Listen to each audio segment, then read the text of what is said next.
50대 김 여사님은 어느 날 갑자기 가슴에 이상한 느낌을 받았습니다. 뭔가 딱딱한 것이 만져지는 것 같았지만 아프지 않으니까 그냥 넘어갔습니다. 몇 달 후 병원에서 받은 진단 결과는 유방암 3기였습니다. 만약 그때 좀 더 일찍 병원을 찾았다면 어땠을까요? 유방암은 여성에게 가장 흔하게 발생하는 암 중 하나입니다. 특히 우리나라 여성의 유방암 발병률은 지속적으로 증가하고 있는 추세인데 과거에는 주로 폐경 후 중년 여성에게서 많이 나타났던 것과 달리 최근에는 젊은 연령층에서도 발병률이 크게 늘어나고 있습니다. 유방암이 무서운 이유는 바로 전이 때문입니다. 초기에는 유방 내에서만 머물러 있지만 시간이 지나면서 림프절을 통해 다른 장기로 퍼져나갑니다. 주로 뼈, 폐, 간, 뇌 등으로 전이되는데 한 번 전이가 시작되면 치료가 매우 어려워집니다. 하지만 다행히도 조기에 발견하면 완치 가능성이 매우 높은 암이기도 합니다. 유방암의 10년 생존율은 약 85% 정도로 상당히 높은 편입니다. 영기나 1기에서 발견되면 생존율은 더욱 높아지죠. 반대로 3기, 4기로 진행될수록 생존율은 현저히 떨어집니다. 결국 핵심은 얼마나 빨리 발견하느냐에 달려 있습니다. 그렇다면 우리가 놓치기 쉬운 유방암의 초기 신호는 무엇일까요? 먼저 가장 대표적인 증상은 만져지는 멍울입니다. 대부분의 사람들이 가슴에 뭔가 딱딱한 것이 만져진다고 하면 바로 암을 떠올리지만 실제로는 아픈 멍울보다는 아프지 않은 멍울이 더 위험할 수 있습니다. 염증이나 양성종양의 경우 대개 통증을 동반하지만 암성종양은 초기에는 통증이 없는 경우가 많기 때문입니다. 두 번째로 주의 깊게 살펴봐야 할 것은 유두에서 나오는 분비물입니다. 특히 혈액이 섞인 분비물이 나온다면 반드시 병원을 찾아야 합니다. 임신이나 수유와 관계없이 분비물이 나오거나 한쪽 유두에서만 분비물이 나오는 경우도 마찬가지입니다. 세 번째는 가슴 모양의 변화입니다. 거울을 보면서 양쪽 가슴이 대칭인지 확인해 보세요. 한쪽 가슴이 다른 쪽보다 작아지거나 유두가 안쪽으로 함몰되거나 피부가 귤껍질처럼 울퉁불퉁해지는 변화가 나타날 수 있습니다. 겨드랑이나 쇄골 부위가 부어오르는 것도 림프절 전이를 의심해 볼 수 있는 신호입니다. 이런 증상들을 스스로 확인하는 방법이 바로 자가검진입니다. 매달 정기적으로 자가검진을 하는 것이 중요한데 생리가 있는 여성의 경우 생리가 끝나고 5일 정도 지난 후가 가장 좋습니다. 이때가 가슴이 가장 부드러워서 이상을 발견하기 쉽기 때문입니다. 폐경이 된 여성이라면 매달 같은 날을 정해서 검진하면 됩니다. 자가검진 방법은 생각보다 간단합니다. 먼저 거울 앞에서 양손을 허리에 올리고 가슴 모양을 확인합니다. 그 다음 양팔을 머리 위로 들어 올린 상태에서 다시 한번 확인해 보세요. 피부나 유두의 변화, 좌우 대칭 여부를 자세히 살펴봅니다. 촉진 검사는 누운 상태에서 하는 것이 좋습니다. 검사하려는 쪽 어깨 아래에 수건이나 베개를 받치고 그쪽 팔은 머리 뒤로 올립니다. 반대편 손의 손가락 끝으로 가슴 전체를 부드럽게 누르면서 원을 그리듯 만져봅니다. 마사지하듯 전체적으로 문지르면서 평소와 다른 느낌이 있는지 확인해 보세요. 여기서 중요한 것은 예민한 사람은 1cm 정도의 작은 멍울도 발견할 수 있다는 점입니다. 2cm에서 발견하더라도 결코 늦지 않으니까 너무 걱정하지 마세요. 정기적인 자가검진을 통해 변화를 빨리 감지하는 것이 핵심입니다. 하지만 자가검진만으로는 한계가 있습니다. 정기적인 병원 검진도 반드시 필요합니다. 그런데 간혹 이런 경우가 있습니다. 불과 몇 달 전에 검사를 받았는데 아무 이상이 없다고 했는데 갑자기 암 진단을 받는 경우 말이죠. 이를 의학적으로 간격암이라고 부릅니다. 암세포는 우리가 생각하는 것보다 훨씬 지능적입니다.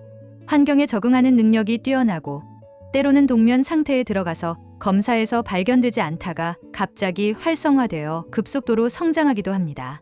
이것이 바로 암이 무서운 이유 중 하나입니다. 유방암의 위험 요인들도 알아두면 도움이 됩니다.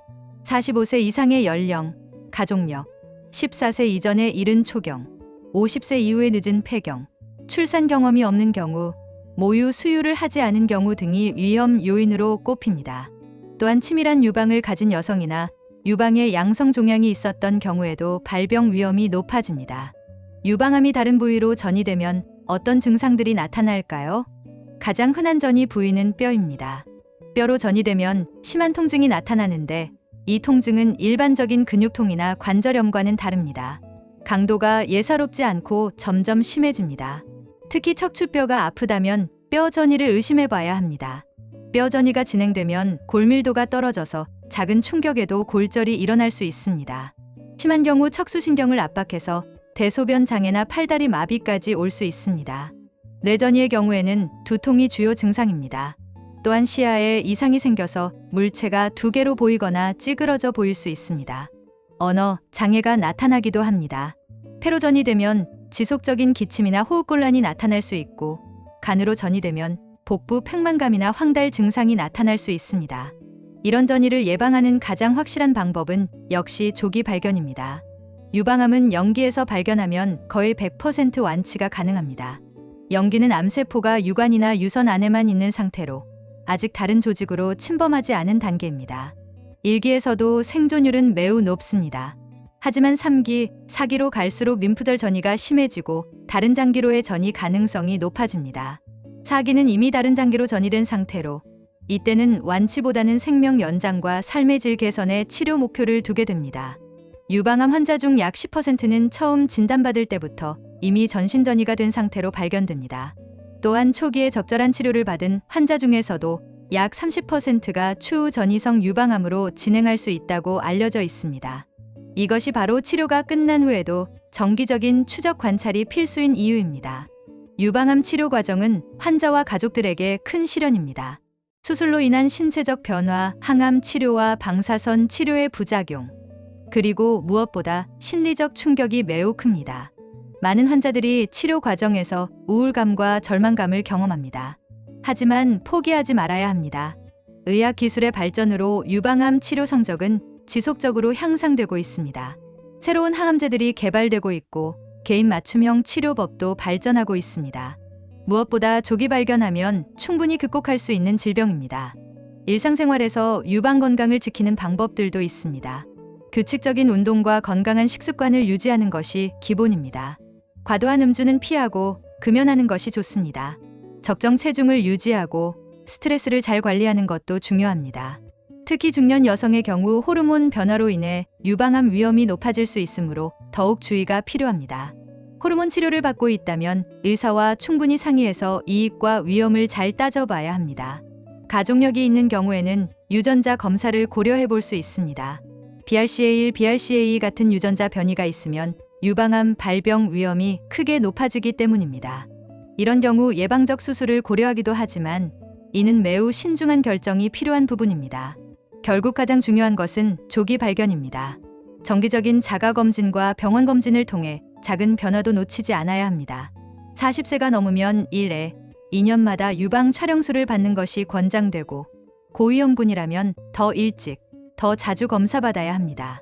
유방암 진단을 받는다고 해서 인생이 끝나는 것이 아닙니다. 많은 환자들이 치료를 잘 받고 건강한 삶을 살고 있습니다.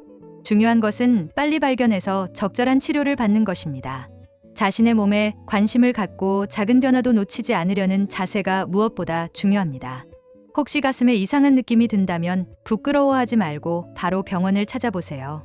그것이 자신과 가족을 지키는 첫걸음입니다. 기억하세요. 만져지는 통증 없는 멍울, 유두에서 나오는 피 섞인 분비물, 가슴 모양의 변화. 이 세 가지만이라도 잘 기억해 두시면 조기 발견에 큰 도움이 될 것입니다. 여러분의 건강한 내일을 위해 오늘부터 시작해 보세요.